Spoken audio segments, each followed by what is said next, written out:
جس مقام پہ ہم پہنچ گئے اب تو شیطان بھی ہم سے پناہ مانگتا ہوگا۔ رشوت کے مال سے گھر بنایا، اوپر لکھ دیا ھذا من فضل ربی، یہ میرے رب کا فضل ہے۔ شیطان کہتا ہوگا یہ تو میرے بھی استاد نکلے، میرے سے بھی فراڈ کر لیا انہوں نے، یہ سارے گر میں نے سکھائے ان کو، گناہ اور بدکاری، رشوت، حرام خوری، ناجائز فروشی، ذخیرہ اندوزی، یہ سب کچھ میں نے سکھایا، اور یہ سارا پیسہ جو بنا ہے یہ میری محنتوں کا نتیجہ ہے۔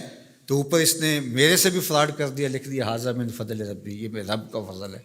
یہ رب کا فضل نہیں ہے، لکھنے سے نہیں ہوگا، اس کا حساب دینا پڑے گا۔ ثم لتسألن یومئذ عن النعیم، اس دن ایک نعمت کے بارے میں پوچھا جائے گا۔ جو ٹھنڈا پانی پیا ہے اس کا بھی سوال ہوگا کہاں سے آیا۔ مال کے بارے میں 2 سوال ہوں گے۔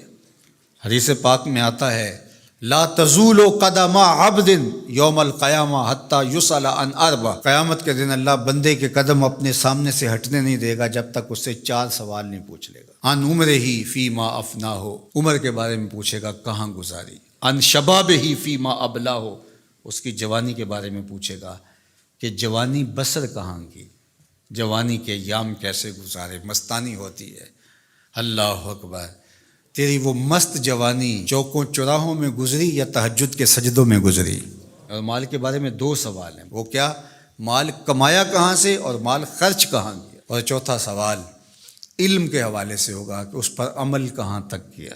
عالم تو بہت بڑے ہو، واز تو بڑا اچھا کہتے ہو، لوگوں کے رونگٹے کھڑے ہو جاتے ہیں، لوگ واہ واہ کہتے ہیں، جب تم آواز اٹھاتے ہو اس کا جادو جاگتا ہے اور لوگ مست ہو کے جھومنے لگتے ہیں، علمی نکتے بیان کرتے ہو تو کمال کر دیتے ہو، تمہیں فر عربی بولنی آتی ہے، مختلف زبانوں کے ماہر ہو، لوگوں کے نفسیات کے اوپر کیسے قابض ہونا اچھی طرح سے تم جانتے ہو، لفظوں کا ذخیرہ تمہارے پاس ہے، جملے ہیں، ترکیبیں ہیں، بات کرنے کا سلیقہ ہے، ڈھب ہے، اچھوتے مضامین بیان کرتے ہو، انوکھے عنوان منتخب کرتے ہو، پھر دلائل کے انبار لگا دیتے ہو۔ یہ سب کچھ داد سمیٹنے کے لیے تھا یا عمل بھی تھا اس پہ؟ قیامت کے دن پوچھا جائے گا کہ جو علم سیکھا تھا اس پر عمل کہاں تک کیا۔